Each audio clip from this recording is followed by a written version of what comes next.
В базе Сухумского энергосбыта только ветеранов Великой Отечественной войны, пользующихся льготой по оплате за электроэнергию, числится около 2500 человек. Понятно, что в Абхазии на сегодняшний день уже нет такого количества участников Второй мировой войны, а льготы все еще продолжают действовать. Кроме того, очень много граждан со срочной льготой. В этой категории сотрудники МВД, таможни, прокуратуры и так далее.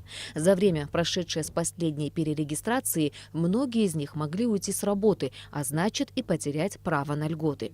Именно с целью обновления данных и получения полной и правильной статистики и проводится перерегистрация абонентов, пользующихся 50% льготой по оплате за электроэнергию. В первую очередь нам это нужно для того, чтобы мы имели объективную информацию о том, какое количество электроэнергии отдается по льготе. Вот уже очень длительный период мы готовили информацию, обращались к правительству с инициативой о введении льгот для многодетных семей и инвалидов первой группы. Но для того, чтобы иметь возможность подкрепить информацию цифрами, правильно посчитать, нужна адекватная статистика, для того, чтобы компания могла понимать, во что обойдется эта льгота, для того, чтобы компенсация льгот правильно была выстроена. Для прохождения перерегистрации необходимо предоставить в районные отделы филиала «Энергосбыт» справку, подтверждающую право пользования льготой.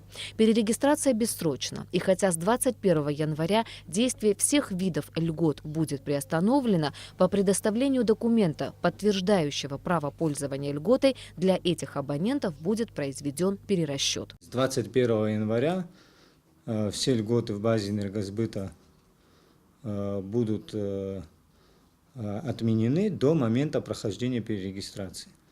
То есть, условно, если абонент даже отсутствует в Абхазии и там пройдет перерегистрацию только через полгода после 21 января, все равно этот период с 21 января по дату прохождения перерегистрации ему будет перерасчитан и зачтен по льготе. Сейчас создается единая база льготников, благодаря чему станет возможным выявлять граждан, пользующихся льготами по нескольким адресам, и таких немало. Ввиду того, что у нас не было единой базы льготников, у абонентов была возможность пользоваться льготой в двух местах. То есть человек, допустим, если имеет дом в Ачимчире, там у него льгота установлена, и проживает в Сухуми, там также пользуются льготой.